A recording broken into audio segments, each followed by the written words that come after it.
Welcome, everyone. My name is Duggal, founding partner at Female Founders Fund. And welcome to our panel this evening. Thrilled to have you. For those of you who aren't familiar, Female Founders Fund is the largest seed stage venture fund that invests exclusively in female-founded companies. Some of our portfolio investments include companies like Billie, BentoBox, CoStar, Maven Clinic, Zola, amongst others. Today, I'm excited to moderate a discussion between two of our founders, Georgie Gooley of Billie and Krystle Mobayeni of BentoBox, specifically to discuss the stories behind both of their successful exits late last year. Before we start, I want to thank everyone who submitted a question during registration. We received a ton of great questions and have integrated as many as possible in today's conversation. So with that, let's get started.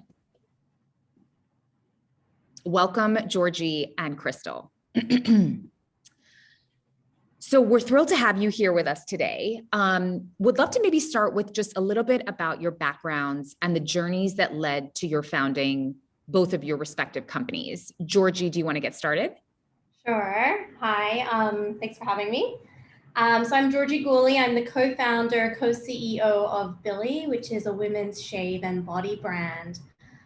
We launched in November of 2017. I think my co-founder and I, we saw that there was an opportunity to really disrupt the women's shaving category. There'd obviously been activity on the men's side, but we really felt that there was an opportunity to bring a really fresh perspective and a new product offering on the women's side.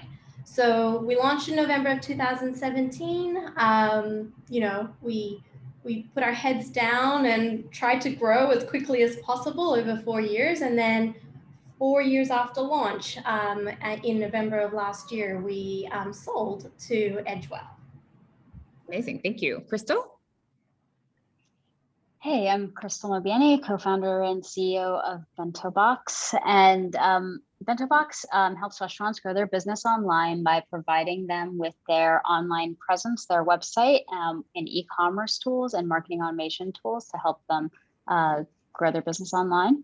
And we started the company back in 2013.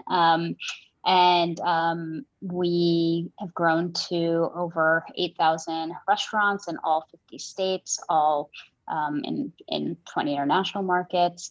And in the fall of 2021, we announced that we were acquired by Fiserv, which is a global payments company. The company at that point, I guess it was about 8 years old. Amazing. Thank you both. So Krystle, let's start with your story first. So I know BentoBox has added more than 2,000 restaurants to your client list during the pandemic, which was no easy feat, especially with, I think, a lot of restaurants reevaluating their online presence and just lockdown orders, all of that. What were some of the biggest takeaways for you during this period of exponential growth? Yeah. I mean, I think that that while there were tons of restaurants that did go out of business and it was a really tough time, I think that we were in a fortunate position where, as all of the brick and mortar locations for restaurants had to shut down, they really had to turn to online, digital, and off-premise channels in order to survive. And that's exactly what we provide for restaurants.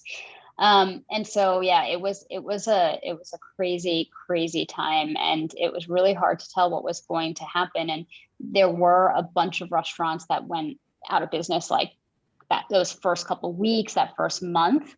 But then from there, the cancellation rate ended up just being, only slightly elevated. And the restaurants that were staying alive were really utilizing all of our tools and features. And I think the two things that come to mind during that time was, one, just pivoting very, very quickly and just really responding to customers' needs and working on the fly.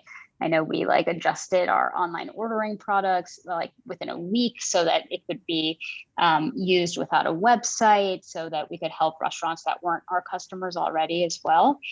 And then I think that I feel really fortunate that we were in a position to really help small businesses because, like, as we all know, like, and I mean, it's kind of still going on. Those were really, really dark months for a while. And, everyone just going from their bed to their computer, to their bed, to their computer, and mental health was, was really at the forefront. And I think it was continuing to lean into our mission and really stressing that every single person in the company was playing a role in helping these small businesses actually stay in business, employ their team members, and stay afloat was a really critical part to like give people purpose like every day. Yeah, no, absolutely. Absolutely. Yeah. So, you mentioned October 2021, year and a half into the pandemic, BentoBox, you guys announced your acquisition by Fiserv. Would love to maybe just hear a little bit about that process and what factors guided your decision-making. You were obviously, doing super well. And so, I'm sure evaluating kind of opportunities. And so curious, how did the process begin and how you thought about it? Yeah. Well, I mean, I feel like getting to that point, and it's just a convergence of all of these timelines and things just coming together like perfectly. And there was a couple things happening in our business. One was that our business hadn't transformed, but it went from like a nice to have to a must have. Mm-hmm. And we really saw how we could really go bigger than we had previously. So I'd always described BentoBox as like the center of the digital property, the same way that the POS is the center of the brick and mortar property. Sure. And so as revenue had shifted for the restaurant, it used to be like sub 50% off premise and digital. And post pandemic, it was like 60 to 70% of revenue for restaurants was off premise and digital. We just became so much more important. And it almost like flipped the paradigm in a way. And I just saw this path where we could really be the operating system for restaurants. And we were just sprinting towards that. There were like 5 or 6 steps that we needed to get to, and from product and scale and capability to be able to get there. But we had this like long-term vision that we were going towards. And then at the same time, we were working on an integration with Clover, which is a POS that is owned by Fiserv. And we were working on the integration. We were talking about how we could also have, like, as part of that, be, working on like a distribution deal as well. So more of a deeper partnership. And I would say about several months, maybe 3 months into those dialogues and the integration, the conversation really shifted towards an acquisition conversation. And for us, it was the right time because we were really thinking about where we were going to go, and we could see how being part of this organization would, I mentioned those like 5 steps, it would help us like, leapfrog like 3 or 4 of them to be able to get there. So it really made a lot of sense. Yeah, no, that completely makes sense. And I guess maybe would love to hear, obviously you talked about the shift from on-premise to off-premise. Obviously, I would assume, one of the competitors, Seamless, Grubhub, Caviar, effectively, you're kind of, you're moving from, a digital kind of storefront to, competing directly with them. So, how did you think about that? Obviously adds a huge, TAM to your potential business. But, would love to hear about that. Yeah, I mean, our competitor base definitely expanded with our expanded capabilities. And for us, it was really about focusing on how we differentiated for them, because the thing that's different really is that we help restaurants be able to offer online ordering capabilities and other off-premise type of revenue through their own digital property, like so through their website and its channels that they own. So they own all of the profits, they own their customer relationships, their customer data, they experience everything. And so as more of the revenue shifted, restaurants wanted to make sure that they weren't like giving up all of this very valuable revenue and data to these third parties. And so yeah, it's been a very conscious way that we've been positioning the product. Yeah, no, that totally makes sense. And then I guess, going back to Fiserv, obviously big decision, and long-term partnership. What are some of the things you were looking for in that relationship, or qualities that, led you to make that decision? Yeah. There are two things that come to mind. One is that, which I touched on a little bit, was that we really saw the future the same way. Because for me, I mean, I love what I do. I love our customers, and it wasn't something like I was trying to, I wasn't trying to sell and be out. I really had this vision that we're still going towards, that we want to get to. So strategically, us really being aligned was super, super important. And so there was a lot of discussion about just how we saw the world, and the role restaurant plays, and the role software plays, and the role hardware plays or doesn't play, and just talking through all of these different things. And then the other part, I remember when I was talking to the CEO, that I said to him, I was like, I need to know, who are these people that I'm going to be working with? So it was about the people, like, how do you guys work? What's the structure? And, I spent a lot of time with the broader teams there, like multiple full day sessions. That was, it wasn't about us like presenting to them or them presenting to us, but it was us just kind of like working through problems together, and me watching how they interacted, how they treated each other, how, and just who these people were that now today, being within the organization, I actually interact with every day. And I just thought they were really smart, genuine people that really wanted to like make an impact, and really cared about the work that they were doing. Yeah.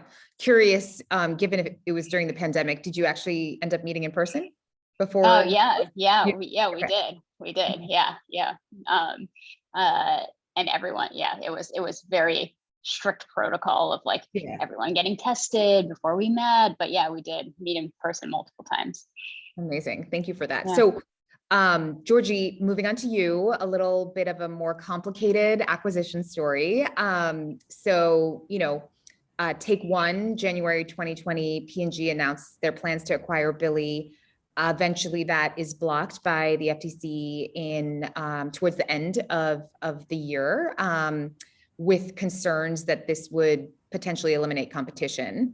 You and I obviously know what that experience was like, but maybe you can share with our audience, what was that process like for you guys? Yeah, I mean, the FTC process is, it's quite a process. It's very lengthy. It's very detailed.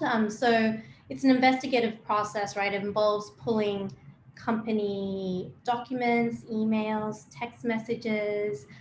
You're meeting with the FTC staff to answer the many, many questions that they have. There's informal meetings. There's investigational hearings where you're under oath. So it's really time consuming. Information flows generally in one direction. And then at the end of the process, you get their decision. So, that was a big part of, the last 18 months really for me, almost 2 years really. So I spent a lot of time with lawyers, learned more about antitrust laws than I could have ever dreamed of. Yeah. Any lessons that you took away from that experience? Well, the first time around, I think the biggest takeaway was you can't count your chickens until they're hatched. But that was the year of 2020. So while the FTC process isn't particularly fun, and then this was happening during the pandemic, where the team's going remote, and you're trying to make sure that you're dealing with mental health and all of that goes with working from home and making sure your team is motivated. So the outcome at the end of that year, I mean, that was a tough pill to swallow, for sure. But I think throughout that year, we had stayed laser focused on executing the business, and actually during the pandemic, online sales were able to, we were able to really grow during that year. So that was a really fortunate position, because even with the FTC's outcome, we were actually in a stronger position at the end of that year, and coming out of that process. So as we were exploring, okay, where to from here, we were coming from, I guess, a position of strength. Yeah. And, along those lines, fast forward November 2021, 11 months after, the original deal was terminated, you announced the acquisition by Edgewell, $310 million. I'm just curious, for our audience, how did you think about re-entering the acquisition process with another player, and, any factors that helped in that decision making?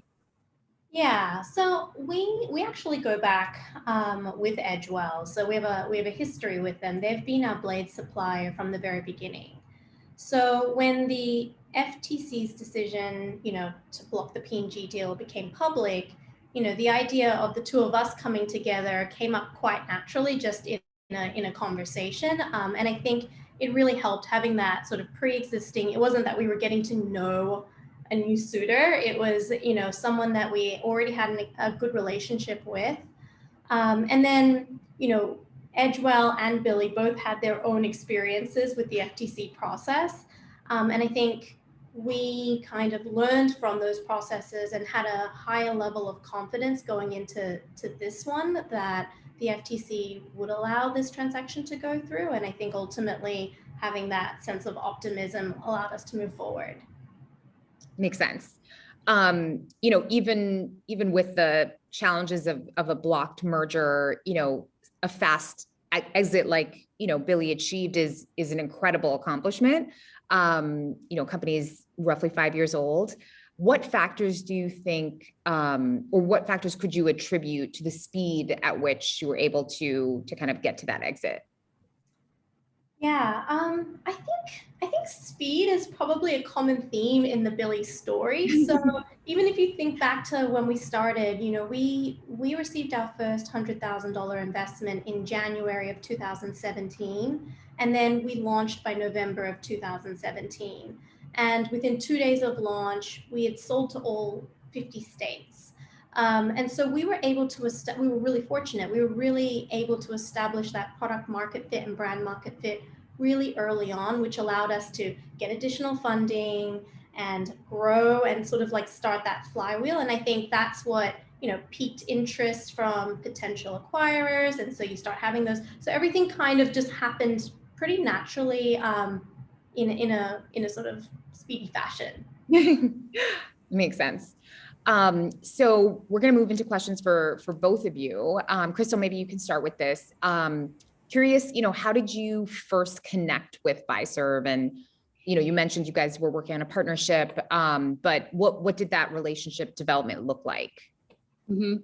Yeah, we had actually multiple points of connection. I had met the team years before that, and they were actually, I'd actually met them first through a customer that knew some people on that team. I think it was a mutual customer, which was interesting. And then later we did the funding round with Danny Meyer's fund, EHI, and Fiserv happened to be an LP in that fund.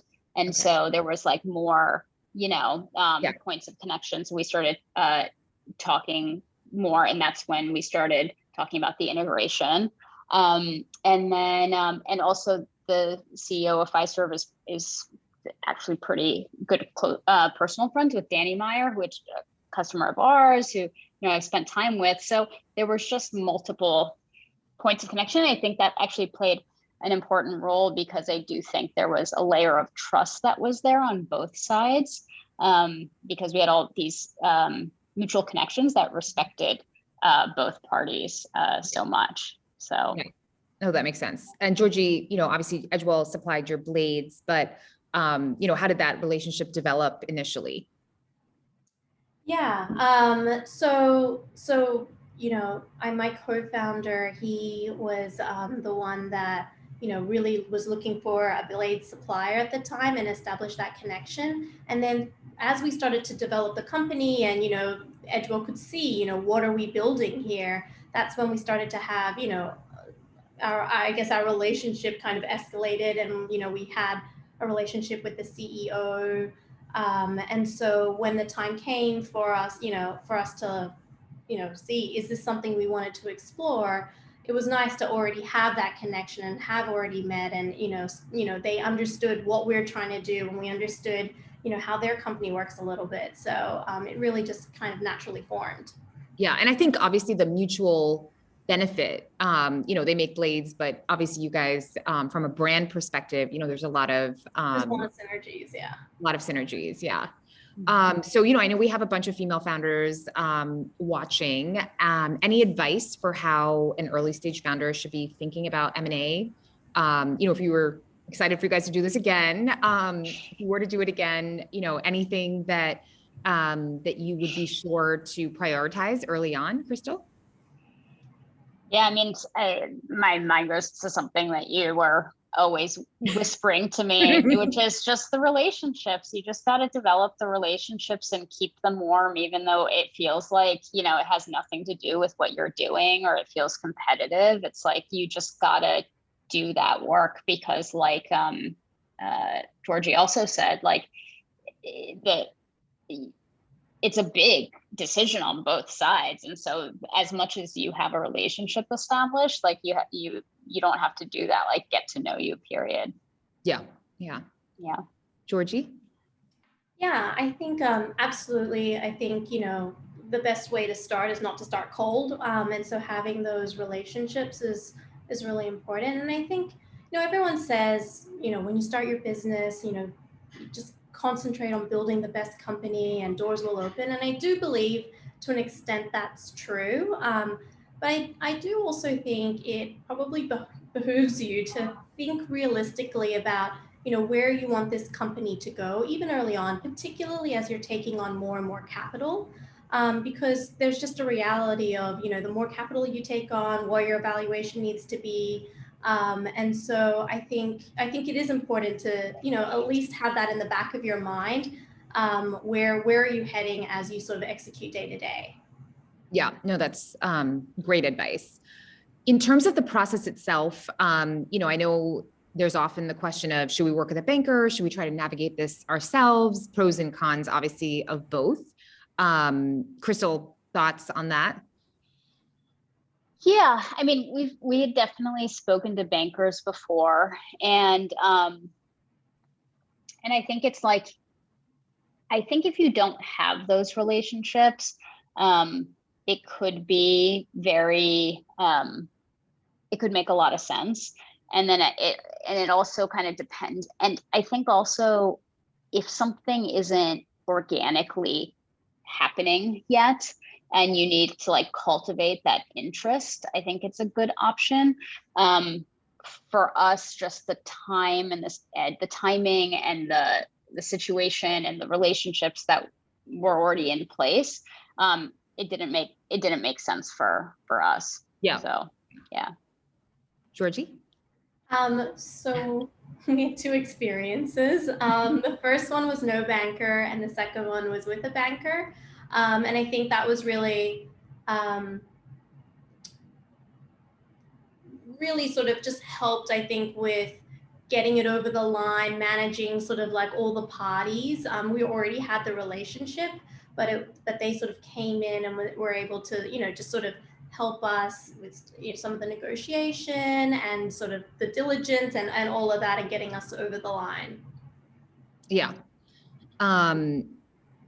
For the venture-backed founders, who are listening in, any advice on how to leverage your investors, as it relates to M&A?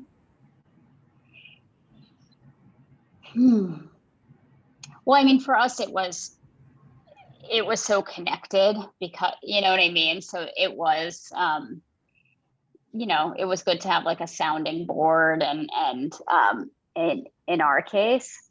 And And I think that just like sanity checks along the way, for at least for me, were really helpful and important. Yeah. Yeah. Georgie? Yeah, I'd agree. I think, leverage the network of the investors when you are making those connections early on. And then, yes, for us, going through two processes back to back, I think we had a close knit group around us, but it was, really people that were on our board and whatnot, but we were very much in lockstep and, having discussions and sharing there. And I think really using that as a sounding board and making sure that you're making the right decision every step of the way. I think it was helpful to have that support. Yeah, no, I think that makes sense. In terms of kind of key lessons or takeaways, I know we talked about developing relationships early on and kind of prioritizing, strategic folks that could eventually be a good fit, as well as making sure, there's alignment around the long-term view in whatever industry you're in. Anything else, any other advice for the founders, just around the acquisition process itself to keep in mind? I'll let you go first. Well, I would say it was important for us that we were in lockstep with our board throughout the process, because obviously we went through and then the FTC blocked. So that was really important that we kept very close every step of the way as things were developing. I would say have a contingency plan if the deal doesn't go through. Don't forget to keep operating your business, which, an acquisition can be all consuming, right? But you do, it's not done until it's done. So make sure you continue to operate the business. And again, I think it was really important for us to surround ourselves with a team of lawyers. As a first time founder going through an acquisition, it was really important. And then particularly going through the FTC process twice, those lawyers were very, very important for that. Yeah, no, absolutely. Krystle, anything else? Yeah, I think that one kind of, well, I have two, but one being that everything is remembering that everything is a negotiation, and if there is a point on the table, it's never black and white, yes or no. There's always ways to structure things. So I feel like if you're going through a process, don't ever think that whether it's the number or one of the 100 little points that come up in the process, don't feel like it has to always be a yes or a no, or, you could always talk through anything. And then I think the biggest thing for me, and I had a lot of CEOs kind of say this to me, and I don't think I really understood the gravity of it, but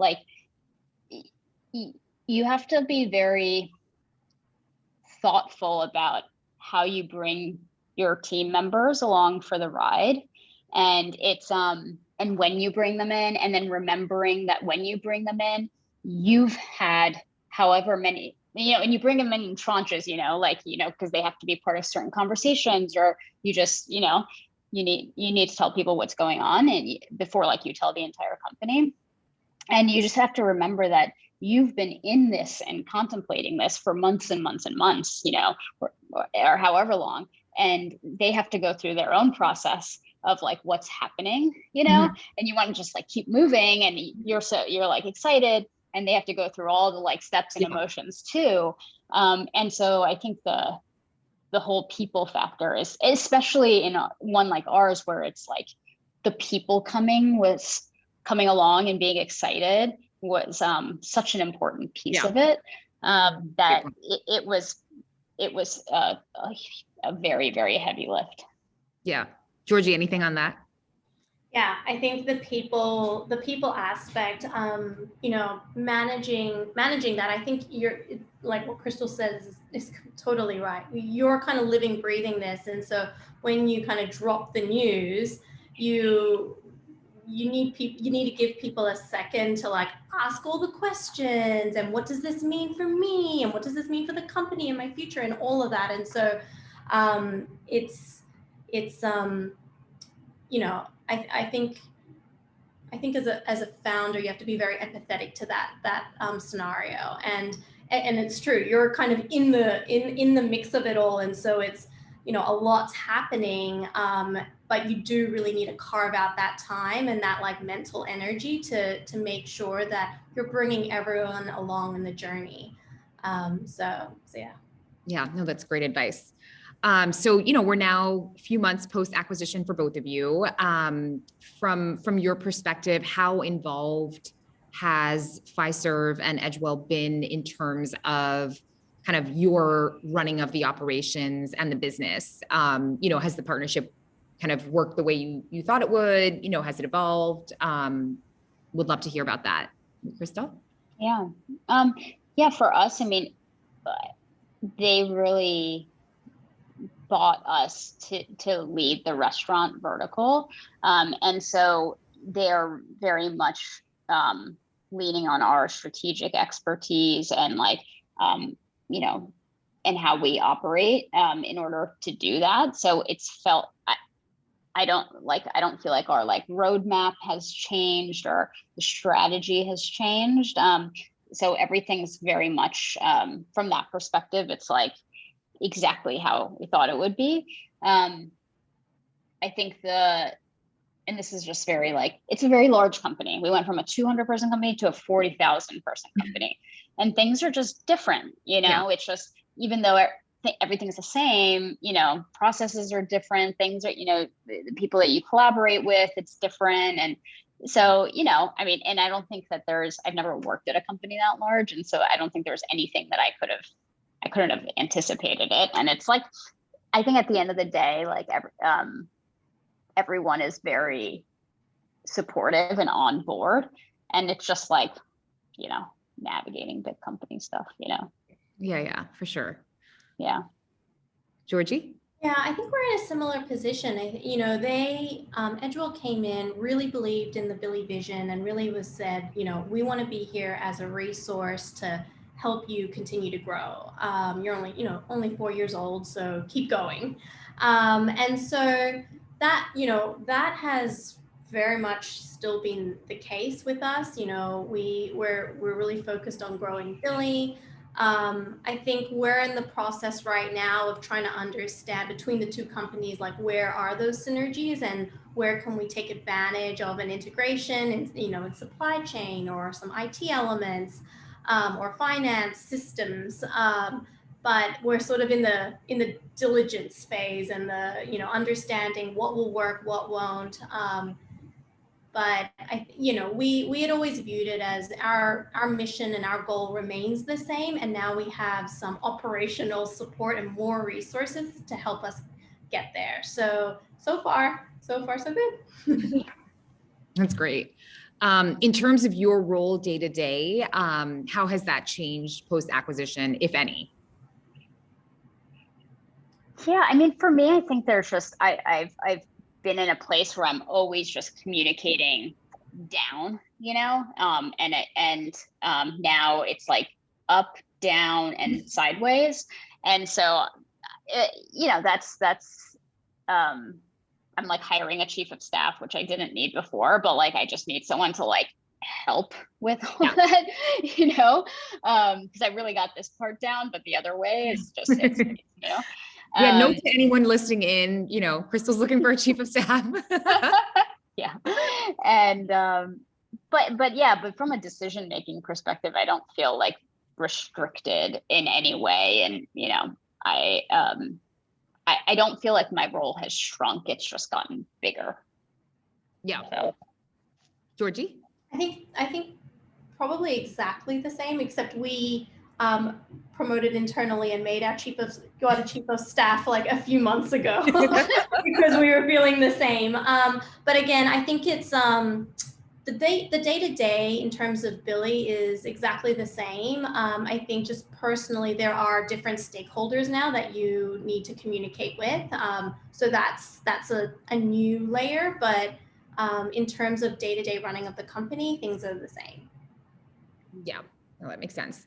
So one more question before we move on to our the questions that were submitted by the audience. So last question, what's next? You guys are in a new world as it relates to, being able to obviously take advantage of the resources of a larger company. So, how has your vision changed, if at all, as you think through, the next few years?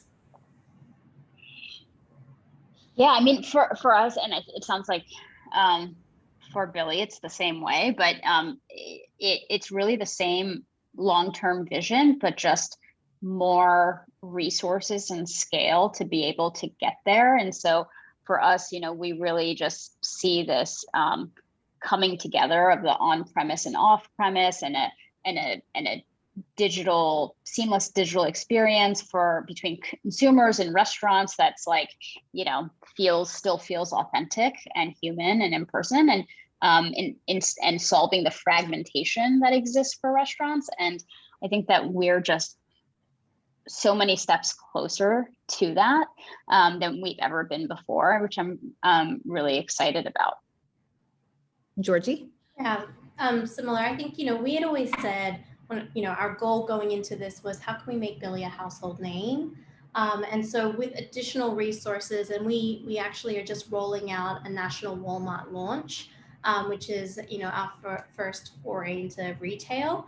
But this is our first experience going into retail. Edgewell, that's their bread and butter. So they can really help guide us as we are going in and executing there. And as we, expand our retail footprint, there'll be, a huge help there as well. So really just see this as more resources to help us get to our goal.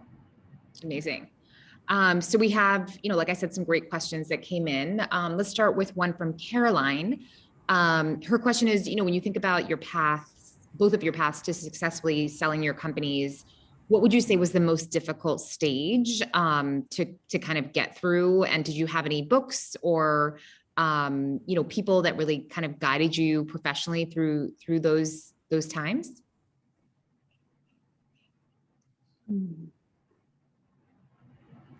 I can go first. Yeah, go for it, please.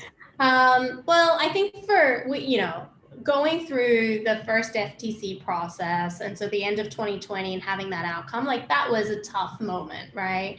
And so for me, I think, how did you get through it? I think having a co-founder really helps, someone that's like in the trenches, like feeling exactly what you're feeling, and just having that lived the same experience. I think that's really helped. I think having a very supportive and solution-oriented board really helps. And then, it sounds cliche, but like you do really need to surround yourself with, a close-knit like family and friends to kind of get you through the ups and downs of, running a company and starting a company.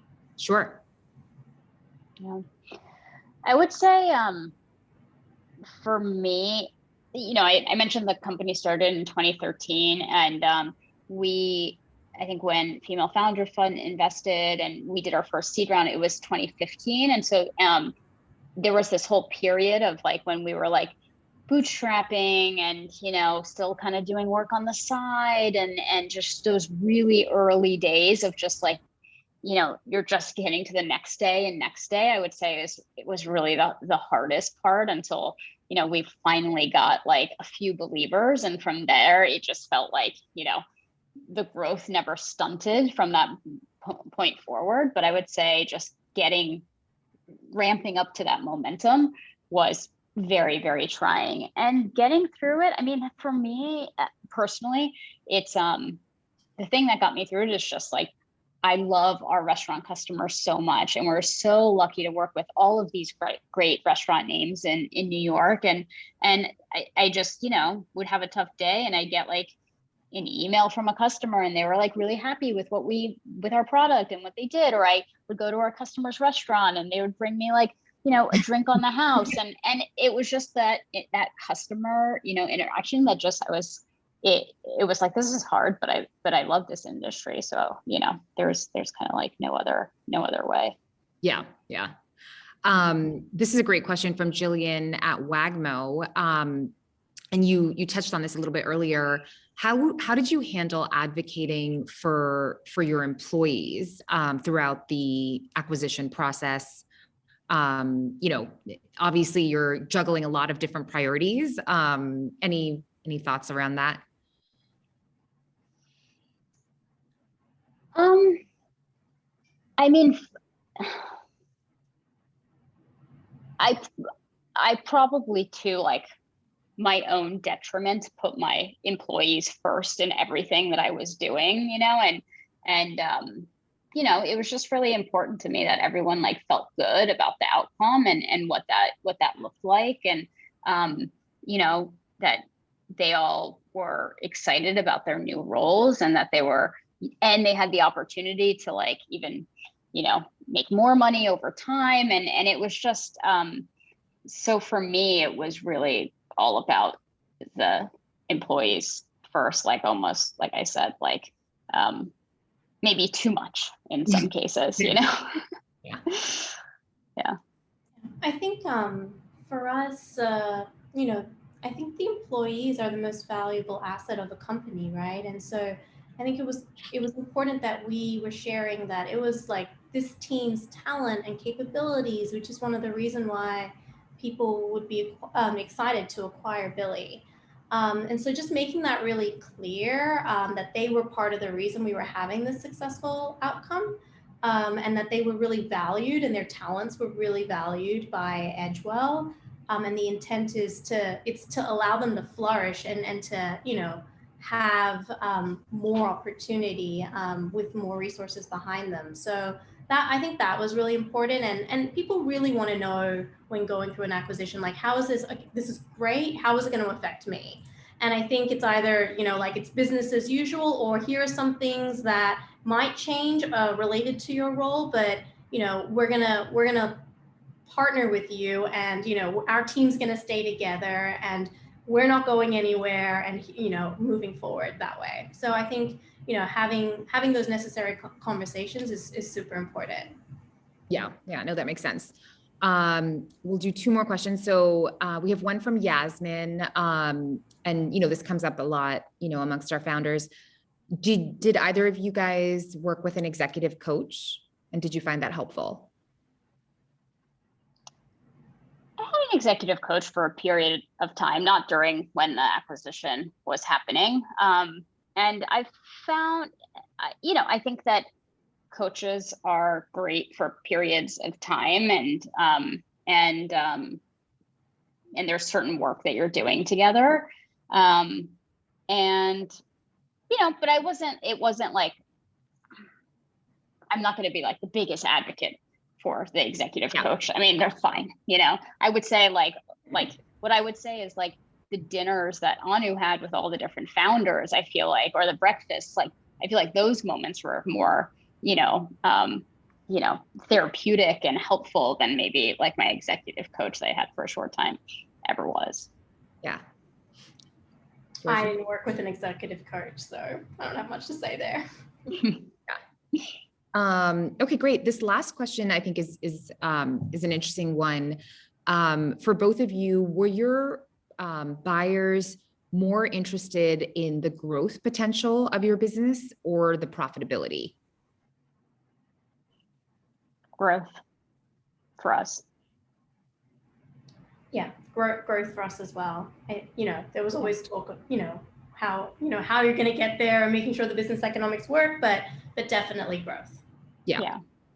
And it's like, we never grew. I mean, we obviously focused on growth, but we never were like out of control. And like, we always had an eye on like unit economics, and we weren't dumb about it, even though we were, operating at a loss.